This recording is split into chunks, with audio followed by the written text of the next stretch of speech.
Hello friends, तो कैसे हैं आप सब। आशा है कि आप सब बहुत अच्छे होंगे और अपनी तैयारी कर रहे होंगे। आज की जो हमारी क्लास होने वाली है वो आपके एग्जाम एसएससी जीडी के लिए जीके जीएस के महत्वपूर्ण प्रश्न हम करने वाले हैं। जैसे कि आपको पता है कि जो हमारा टारगेट है ना वो 15+ प्रश्नों का है और इस वीडियो में हम वो प्रश्न कवर करेंगे जो आपके एग्जाम के लिए इंपॉर्टेंट हैं। उन सभी प्रश्नों का संग्रह आपको इस वीडियो में बहुत अच्छे तरीके से कवर करवाया जाएगा। कोई भी प्रश्न हो, उससे रिलेटेड आपके कितने भी डाउट हो, वो सभी डाउट हम यहां पर क्लियर करने वाले हैं। ठीक है, तो क्लास को लास्ट तक देखना, बहुत मजा आने वाला है। तो शुरुआत करते हैं इसकी पहले प्रश्न से। तो देखिए पहला प्रश्न हमारा क्या है। पहले प्रश्न को ध्यान से पढ़ना। पहला कार्य यही है कि प्रश्न को अच्छे से पढ़ें ताकि वो हमें आसानी से समझ में आ जाए और हम उसका आंसर कर सकें। ठीक है, देखिए राज्य के राज्यपाल के रूप में नियुक्त होने के लिए न्यूनतम आयु कितनी होनी चाहिए। राज्य का जो राज्यपाल होता है वो उसी प्रकार से होता है जिस प्रकार से सेंटर में जो राष्ट्रपति होता है ना, केंद्र का संवैधानिक प्रमुख होता है, उसी प्रकार से जो आपके राज्य का राज्यपाल होता है ये राज्य का कार्यकारी प्रमुख या फिर बोल सकते हैं संवैधानिक प्रमुख होता है। ठीक है, इसमें प्रश्न ये है कि उसकी न्यूनतम आयु कितनी होनी चाहिए। तो कितनी होनी चाहिए? 35 वर्ष। कितनी? 35 वर्ष। ऑप्शन बी क्या होगा? करेक्ट होगा। देखिए संविधान में ऐसा लिखा हुआ है कि राज्य का एक राज्यपाल हो सकता है, राज्य का एक राज्यपाल होगा, लेकिन इसमें कुछ संशोधन किया गया। किसके द्वारा? 7वें संविधान संशोधन 1956 के द्वारा, जिसमें यह जोड़ा गया कि 2 या 2 से अधिक राज्यों का एक राज्यपाल हो सकता है। पहले क्या था ये भी आपको ध्यान रखना है। पहले था कि राज्य का एक राज्यपाल होगा, फिर संशोधन हुआ कौन सा? 7वां संविधान संशोधन 1956, जिसमें ये ऐड किया गया कि 2 या 2 से अधिक राज्यों का एक राज्यपाल हो सकता है। ठीक है, इसके बाद बात करें जो राज्यपाल की नियुक्ति है वो आपके आर्टिकल 155 में दी गई है। नियुक्ति कौन करता है? राष्ट्रपति करता है। कौन करता है? राष्ट्रपति। तो राष्ट्रपति के पद पर रहता है प्रसाद पर्यंत रहता है किसके? राष्ट्रपति की। कौन? राज्यपाल। किस आर्टिकल में इसकी नियुक्ति है? आर्टिकल 155 में राज्यपाल की नियुक्ति है। राज्यपाल के बारे में एक जो वाक्य है वो कहा गया था कि ये सोने के पिंजरे में बंद चिड़िया है या तोता है। किसने कहा था? सरोजनी नायडू ने कहा था। ये आपको पता होना चाहिए, इंपॉर्टेंट वाक्य है। ठीक है, ये भी आपके एग्जाम में पूछा जा सकता है। चलिए आगे बात समझ में यहां तक। अगला प्रश्न देखिए, भारतीय संविधान का कौन सा अनुच्छेद शिक्षा का अधिकार प्रदान करता है? भारतीय संविधान का कौन सा आर्टिकल है, कौन सा अनुच्छेद है जो शिक्षा का अधिकार प्रदान करता है? तो कौन सा है? अनुच्छेद 21A। ऑप्शन बी क्या होगा यहाँ पर? करेक्ट होगा 21A। ठीक है, यहां पर समझने वाली बात यह है कि किसी भी आर्टिकल, किसी भी कोई भी संविधान का आर्टिकल हो, भाग हो, यदि उसके आगे कैपिटल लेटर में ए है ना तो समझ लेना कि वो संविधान संशोधन के द्वारा जोड़ा गया है। किसके द्वारा? संविधान संशोधन के द्वारा। कैपिटल लेटर की मैं बात कर रहा हूं। तो यहां पर 21 के आगे क्या है? कैपिटल लेटर में ए है। तो ये 21A जो जोड़ा गया था 86वां संविधान संशोधन 2002 के द्वारा ऐड किया गया था। अब बात यह आती है कि सर 21A में है क्या? देखिए यहां पर तो लिखा गया है कि शिक्षा का अधिकार प्रदान करता है 21A आर्टिकल, लेकिन इसमें ऐसा क्या लिखा गया है? देखिए 6 से 14 वर्ष तक के बच्चों को निःशुल्क और अनिवार्य शिक्षा प्रदान करे। राज्य जो है वो 6 से 14 वर्ष तक के बच्चों को निःशुल्क और अनिवार्य शिक्षा प्रदान करेगा। ठीक है, ऐसा वो कार्य करेगा। कौन? राज्य। किस आर्टिकल में है? 21(1) में है।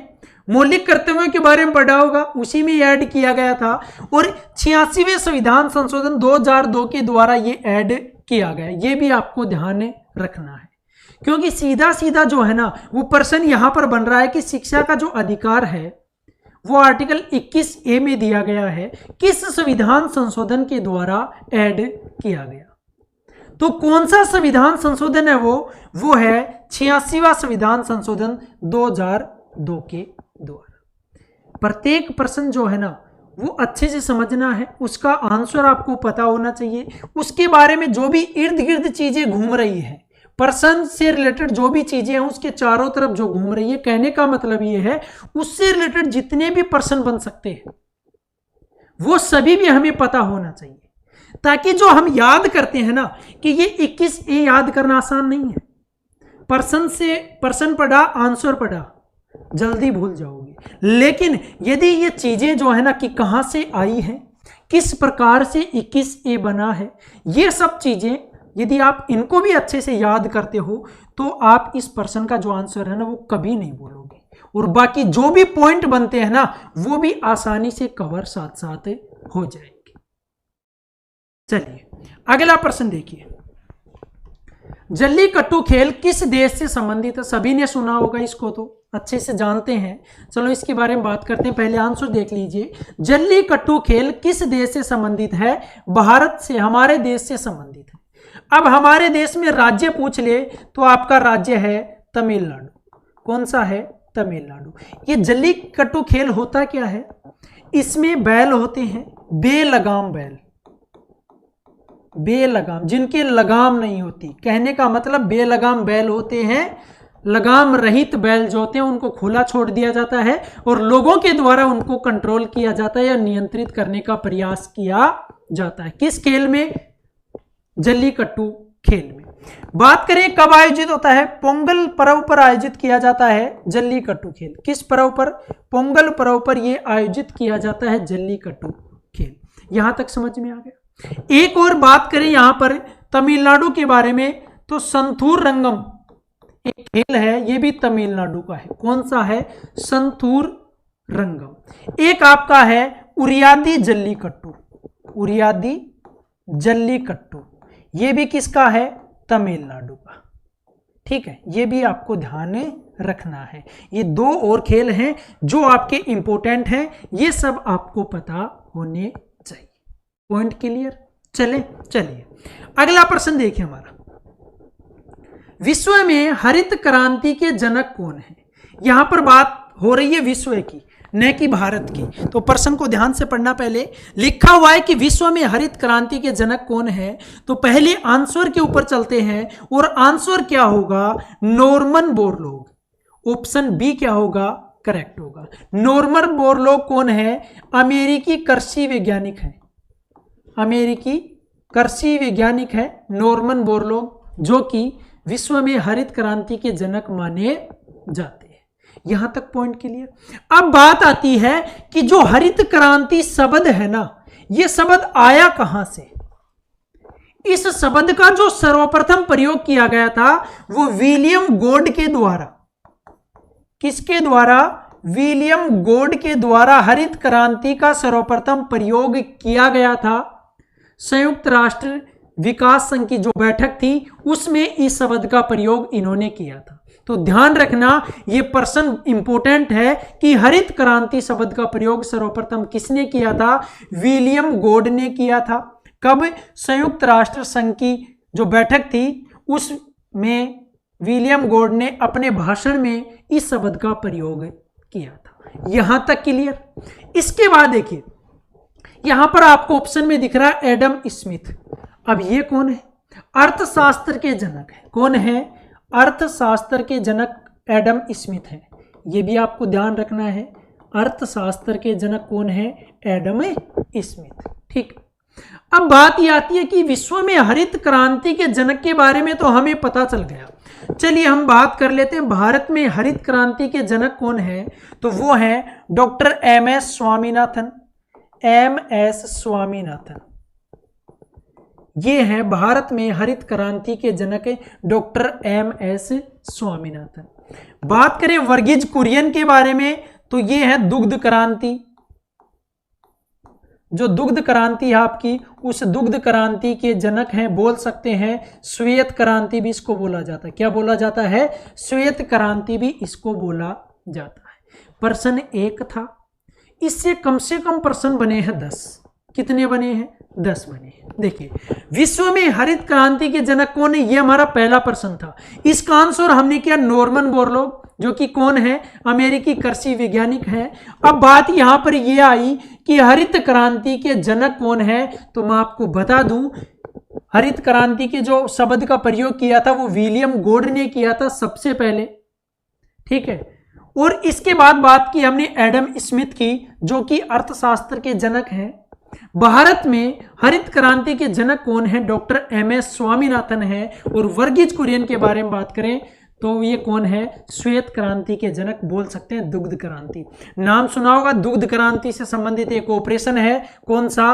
Operation flood. कौन सा है? Operation flood. ये भी आपको ध्यान रखना है, ठीक है। आ गया समझ में? चलिए अगला प्रश्न देखिए। महात्मा गांधी राष्ट्रीय ग्रामीण रोजगार गारंटी अधिनियम, कहने का मतलब मनरेगा, भारत सरकार के किस मंत्रालय के अंतर्गत आता है? यहां पर हम बात कर रहे हैं मनरेगा की। सुना होगा, हमारे गांव में देखते हैं हम कि मनरेगा में जो कार्य होता है वो पंचायत की तरफ से कार्य किया जाता है।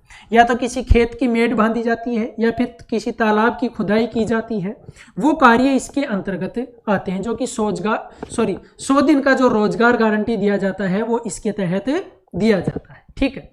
अब प्रश्न यहां पर क्या बना है, ये ध्यान रखना कि मनरेगा जो है ना वो किस मंत्रालय के, जो भारत सरकार है उसके कौन से मंत्रालय के अधीन कार्य करता है या कौन से मंत्रालय के अंतर्गत आता है?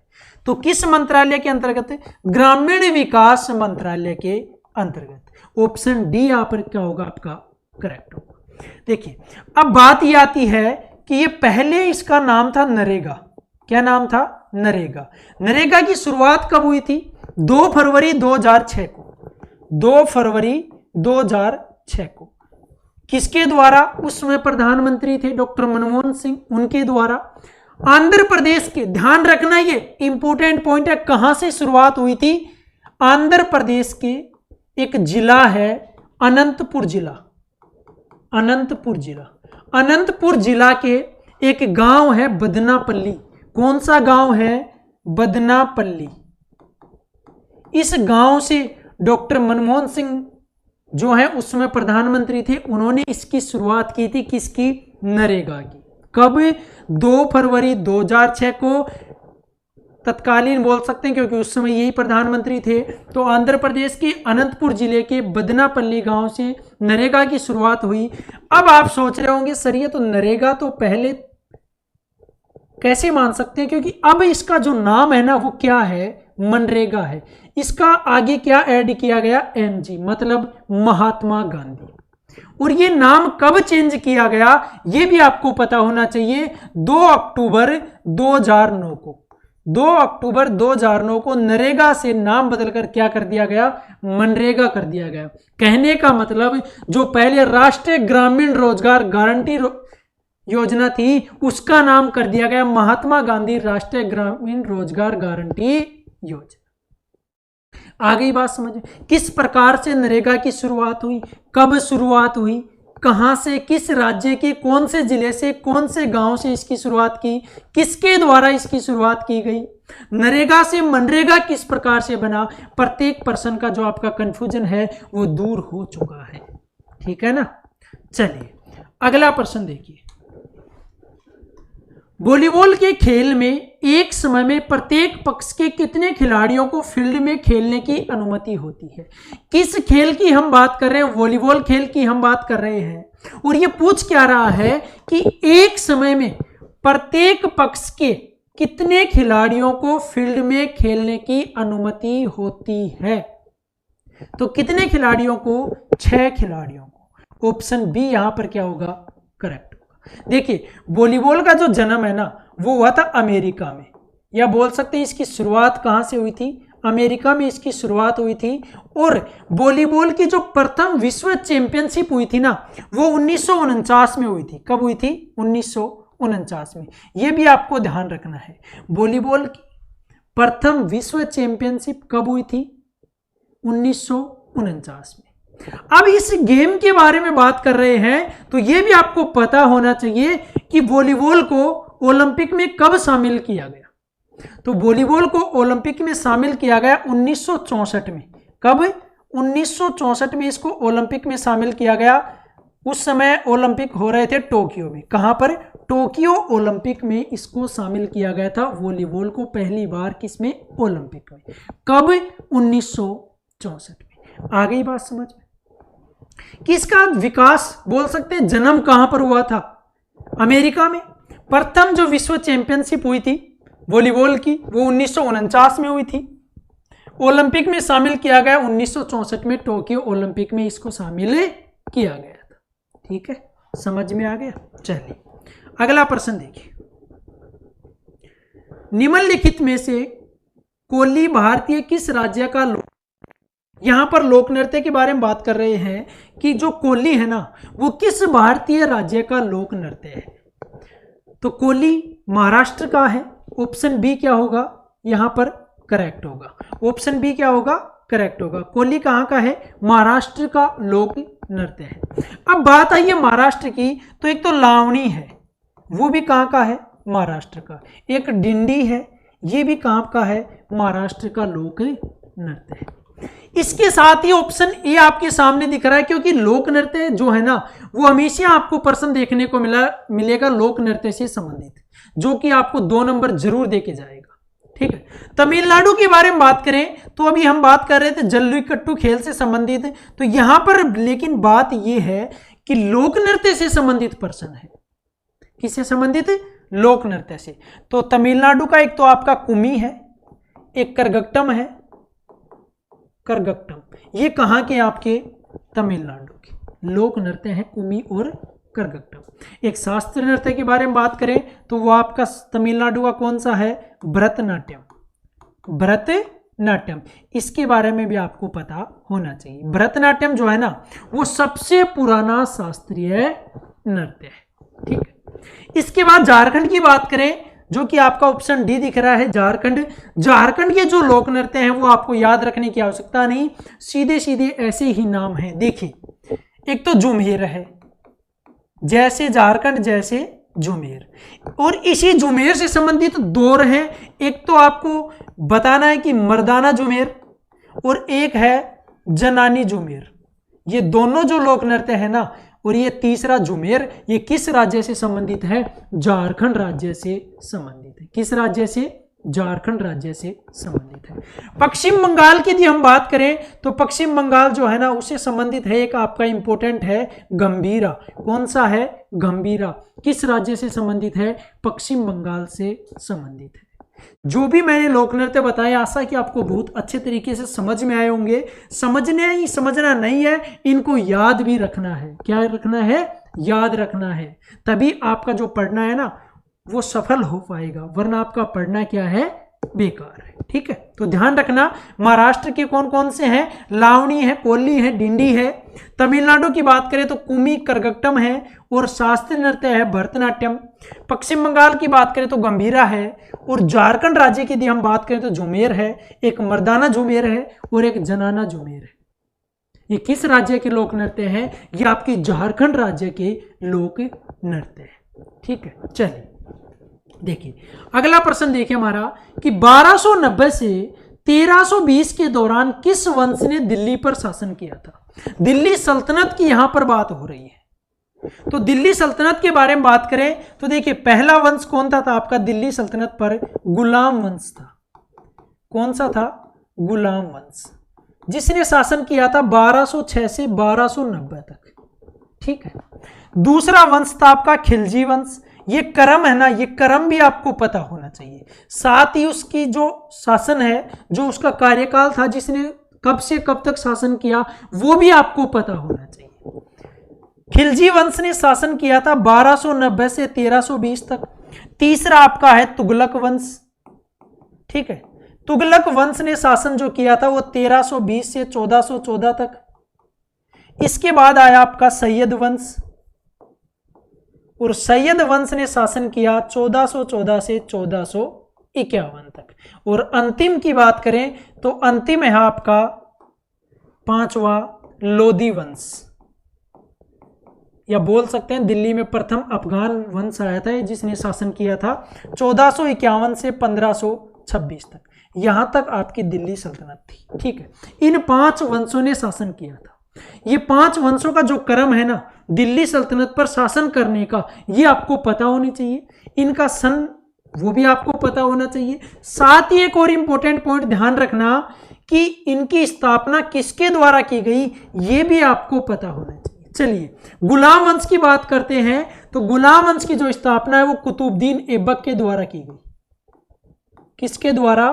कुतुबुद्दीन ऐबक के द्वारा। इसके बाद आपका आता है खिलजी वंश, जिसने शासन किया 1290 से 1320 तक, और इसका जो स्थापना की थी वो जलालुद्दीन फिरोज खिलजी ने की थी। जलालुद्दीन फिरोज खिलजी ने, ठीक है। तीसरा आपका आता है तुगलक वंश, जिसकी स्थापना की थी गयासुद्दीन तुगलक ने। गयासुद्दीन तुगलक ने।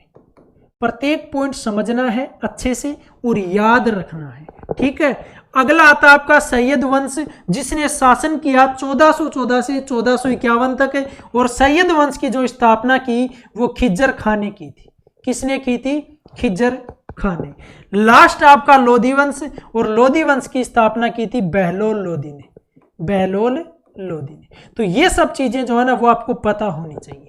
नॉर्मल सी चीजें हैं कि दिल्ली सल्तनत पर कौन कौन से वंश ने शासन किया, किस वंश ने कब तक शासन किया, और उस वंश की स्थापना किसके द्वारा की गई। ये सब चीजें आपके माइंड में होनी चाहिए, कंफर्म होनी चाहिए, कोई भी इनके संबंधित डाउट नहीं होना चाहिए।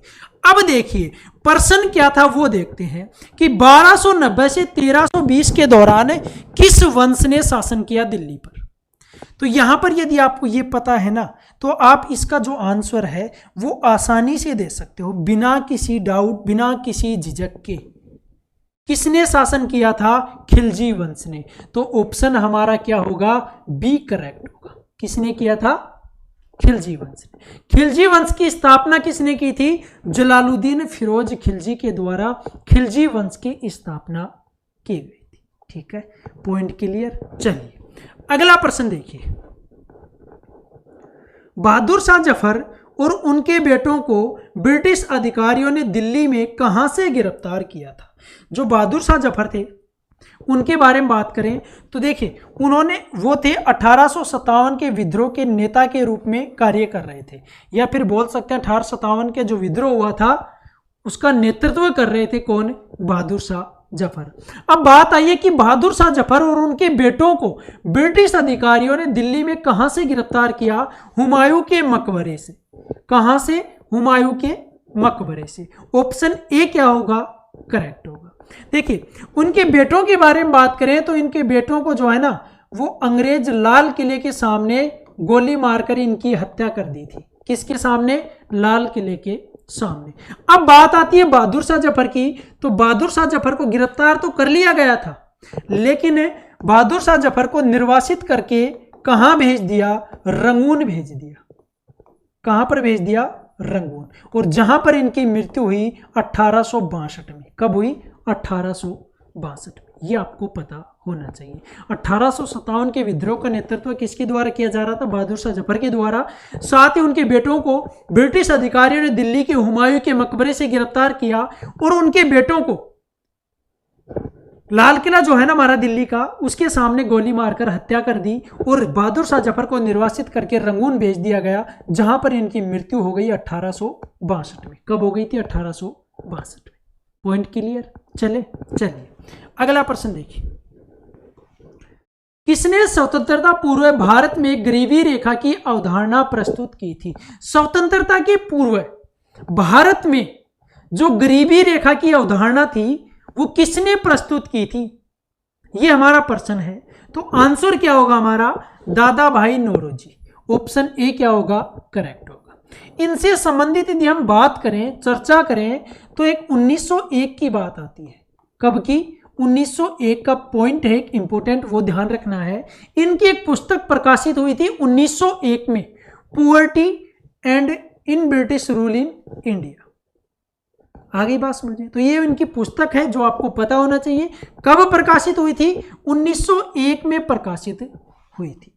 इसी के साथ दादा भाई नौरोजी ने सबसे पहले 1867-68 की यदि हम बात करें तो 1867-68 में इन्होंने जो भारत की प्रति व्यक्ति आय थी उसका मापन किया था और कितनी बताई थी? 20 रुपए वार्षिक बताई थी। कितनी बताई थी? 20 रुपए वार्षिक। किन्होंने? दादा भाई नौरोजी ने। तो सबसे पहले स्वतंत्रता पूर्व की हम बात कर रहे हैं कि भारत में जो गरीबी रेखा का निर्धारण किया गया था, गरीबी रेखा की अवधारणा प्रस्तुत की थी, वो दादा भाई नौरोजी के द्वारा की गई थी। उनकी पुस्तक भी आपको पता होना चाहिए, poverty and British rule in India. उसका प्रकाशन कब हुआ था? 1901 में उसका प्रकाशन हुआ था। ठीक है, पॉइंट क्लियर। चलिए अगला प्रश्न देखिए। अगला प्रश्न आपका, इस्पात के निर्माण की प्रक्रिया में अंतिम चरण क्या है? जो इस्पात है उसका जो निर्माण हो रहा है, उसके निर्माण में जो अंतिम चरण है, वो अंतिम चरण क्या होता है?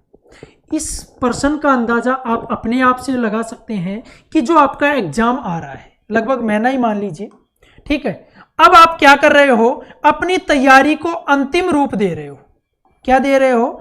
अपनी तैयारी को अंतिम रूप दे रहे हो।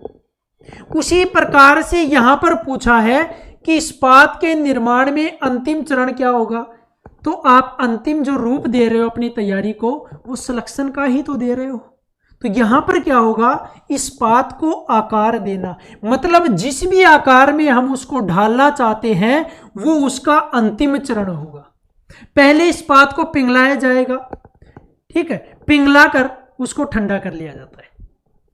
अब उसको दोबारा गर्म करके किसी सांचे में डाला जाता है।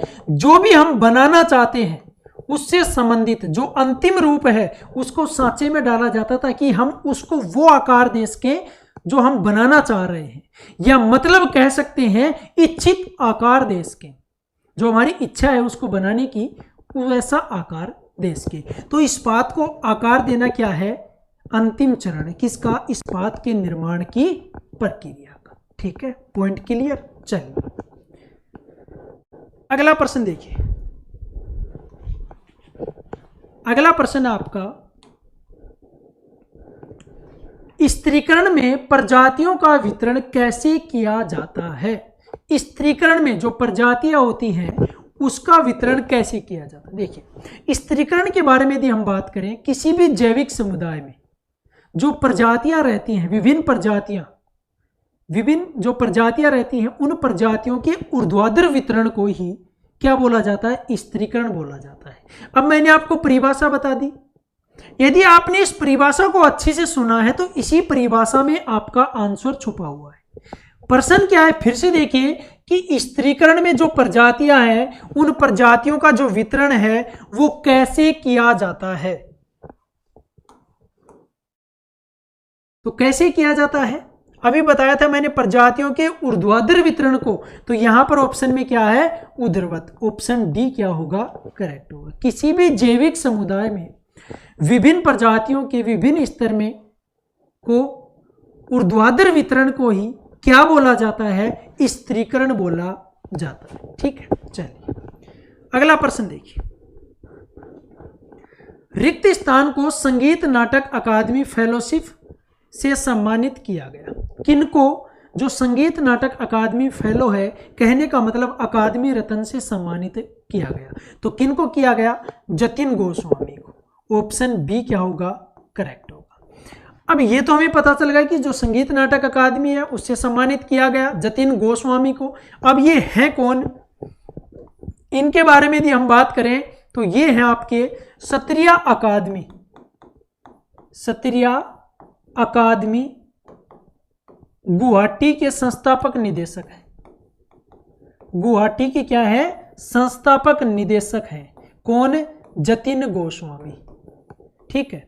अब ये क्षत्रिय अकादमी जो है ना, क्षत्रिय क्या है? भारतीय शास्त्रीय नृत्य है, जो कि 8वां बना था। कब? 2000 में, सन 2000 में 8वां ये शास्त्रीय नृत्य की श्रेणी में रखा गया था संगीत नाटक अकादमी के द्वारा। कब? 2000 में। किसका ये? असम का। किसका है? असम राज्य का शास्त्रीय नृत्य है। ठीक है, आ गई बात समझ में? जतिन गोस्वामी कौन है? क्षत्रिय अकादमी गुवाहाटी के संस्थापक निदेशक हैं, और क्षत्रिय को संगीत नाटक अकादमी के द्वारा सन 2000 में भारत के 8वें शास्त्रीय नृत्य के रूप में शामिल किया गया। किस राज्य से संबंधित है? असम राज्य से संबंधित है। आ गई बात समझ में? चलिए अगला प्रश्न देखिए हमारा। निम्नलिखित में से किस तत्व की परमाणु संख्या 12 है? इनमें से कौन सा तत्व ऐसा है जिनकी संख्या 12 है? आपने पीरियोडिक टेबल पढ़ी होगी, आवर्त सारणी पढ़ी होगी, ठीक है। उसके बारे में यहां पर आपके सामने प्रश्न है कि जो परमाणु संख्या है ना वो 12 है, कौन से तत्व की है? यहां पर देखिए ऑक्सीजन की हम परमाणु संख्या देखें तो 8 है। हाइड्रोजन, हीलियम, हीलियम कितने नंबर पर? 2, तो इसकी परमाणु संख्या कितनी है? 2 है। अब बात आई यहां पर मैग्नीशियम और कैल्शियम की, तो पहले कौन सा आता है? Hydrogen, helium, lithium, beryllium, boron, carbon, nitrogen, oxygen, fluorine, neon, sodium, magnesium. तो इसका ये आता है आपके 12वें नंबर पर और कैल्शियम आता है आपके 20वें नंबर पर। आ गई बात समझ? प्रश्न क्या था कि किस तत्व की जो परमाणु संख्या है वो 12 है, तो किसकी है? मैग्नीशियम की। ऑप्शन सी हमारा क्या होगा यहां पर? करेक्ट होगा। ऑक्सीजन की कितनी है? 8 है। हीलियम की कितनी है? 2 है। और कैल्शियम की परमाणु संख्या कितनी है? 20 है। ठीक है, कम से कम जो है ना 30 तक आपको पता होने चाहिए। कितने तक? 30 नंबर तक आपको आवर्त सारणी के तत्वों के बारे में पता होना चाहिए। चलिए अगला प्रश्न देखिए। निम्नलिखित में से कौन सा एस आकार का महासागर है? इनमें से जो 4 ऑप्शन आपके सामने हैं, इनमें से कौन सा ऐसा महासागर है जिसका आकार एस के समान है? तो कौन सा है? अटलांटिक महासागर। ऑप्शन बी क्या होगा? करेक्ट होगा। जो अटलांटिक महासागर है ना उसका आकार है कैसा? ऐसा, एस के आकार का। अब बात करें अटलांटिक महासागर के बारे में तो ये प्रशांत महासागर के क्षेत्रफल का लगभग आधा है। प्रशांत महासागर के क्षेत्रफल का लगभग आधा है कौन? अटलांटिक महासागर।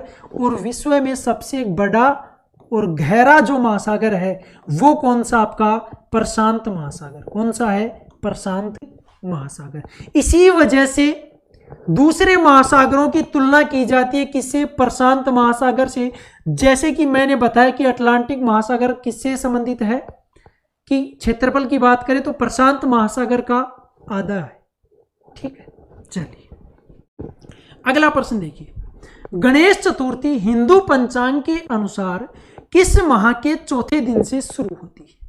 जो गणेश चतुर्थी है वो हिंदू पंचांग के अनुसार किस महीने के चौथे दिन से शुरू होती है? तो यहां पर है आपका option A Bhadrapad. Option A भाद्रपद। देखिए हम इसको बोलते हैं वैसे तो भादवा। भादवे के महीने में या बोल सकते हैं भाद्रपद के महीने के चौथे दिन से शुरू होती है गणेश चतुर्थी। इस गणेश चतुर्थी की शुरुआत कहां से हुई इसके बारे में यदि हम बात करें तो बात चलते हम छत्रपति शिवाजी तक पहुंच जाती है। बात करते हैं तो छत्रपति शिवाजी के द्वारा मुगलों के विरुद्ध, किन के विरुद्ध? मुगलों के विरुद्ध महाराष्ट्र के लोगों या फिर बोल सकते हैं मराठों को एकत्रित करने के लिए, इकट्ठा करने के लिए गणेश चतुर्थी की शुरुआत की गई थी। और इसके पहले क्या हुआ था? 1893 की बात है। 1893 की। जो बाल गंगाधर तिलक थे ना, बाल गंगाधर तिलक, उन्होंने क्या किया था? गणेश उत्सव मनाने की शुरुआत की थी। कौन सा उत्सव? गणेश उत्सव। तो दोनों चीजें आपको पता होनी चाहिए। गणेश चतुर्थी की शुरुआत किस प्रकार से हुई, किनके द्वारा की गई, और बाल गंगाधर तिलक के द्वारा गणेश उत्सव कब मनाना शुरू किया गया? तो कब किया गया? 1893। आई बात समझ? चलिए अगला प्रश्न देखिए। भारत में हरित क्रांति की शुरुआत 1960 के दशक में रिक्त स्थान की उच्च उपज देने वाली किस्मों को शुरू करके की गई थी। देखिए हरित क्रांति के बारे में हमने अभी पढ़ा था, जो भी इंपॉर्टेंट पॉइंट थे वो सभी कवर किए थे। अब उससे संबंधित एक और प्रश्न आपके सामने है कि उसकी शुरुआत जो है ना वो 1960 के दशक में हुई थी। लेकिन प्रश्न क्या पूछ रहा है कि कौन सी फसल है जो उच्च उपज देने वाली किस्मों को शुरू की गई थी? तो कौन सी थी आपकी? इनको सीधा सीधा भी बोला जाता है मोटा अनाज। तो यहां पर आपका होगा चावल और गेहूं।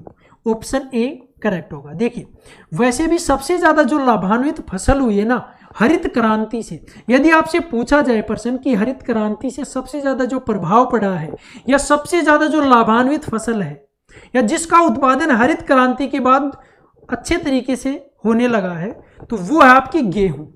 कौन सी है? गेहूं। इस पर सबसे ज्यादा प्रभाव पड़ा आपकी हरित क्रांति का। ठीक है, चलिए अगला प्रश्न देखिए। राष्ट्रीय आय लेखा एक निश्चित समय अवधि में देश की रिक्त स्थान गतिविधियों के स्तर को मापने के लिए एक बही खाता प्रणाली। किसकी बात कर रहे हैं?